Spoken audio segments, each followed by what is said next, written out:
gerbiamas rektoriai, Seimo nariai, garbus svečiai, brangus mokytojai.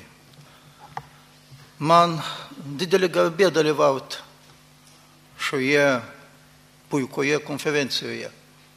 Juolab, kad aš savo virš 50 metų atidaviau pedagoginiam darbui ir didžiuojasi to. Mokytojo asmenybė buvo, yra ir liks tų pagrindų jaunui žmogui auklėjimo faktoriai. Nežiūrint į visos naujos galimybės naudoti techniką. Mokytojas, tai, man rodos, yra žmogaus dvasios inžinierius. Ir mokytojas, jeigu taip įsigilinti tą žodžią, kokia didelė prasmė turi tas žodis mokytojas. Žymus mūsų rašytojas Jonas Avyžus pasakė, rašė, kad be motinos aš dar turėjau mokytoją.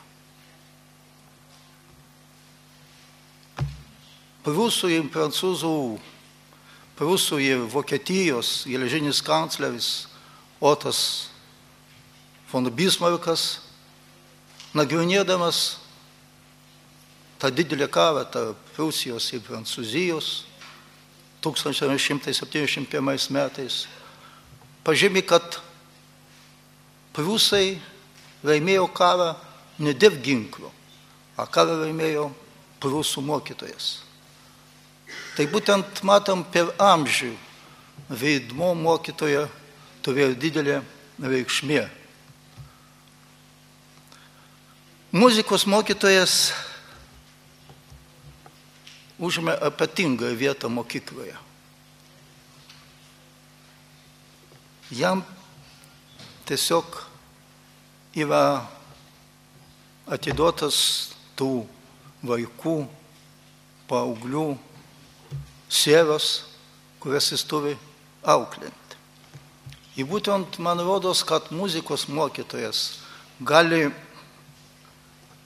atverti jaunos sieras grožiui, gerui ir vesti į geresnę pasaulio pažinimą.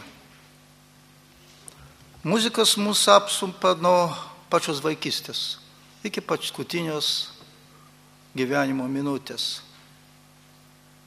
Ir būtent mokytojo muzikos yra pagrindė jo darbas, tai pažadinti jauno žmogui suprastą muziką, suprastą grožį.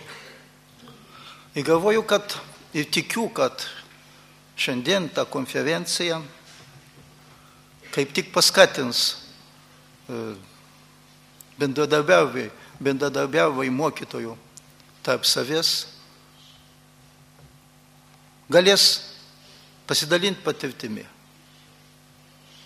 Ir dėl to linkiu visiems konferencijos dalyviams būtent gero, prasmingo darbo. Mokytojams linkiu, kad jie suvestų tą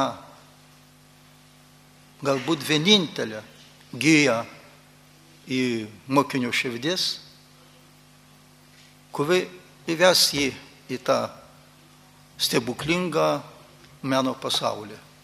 Ačiū uždėmesį.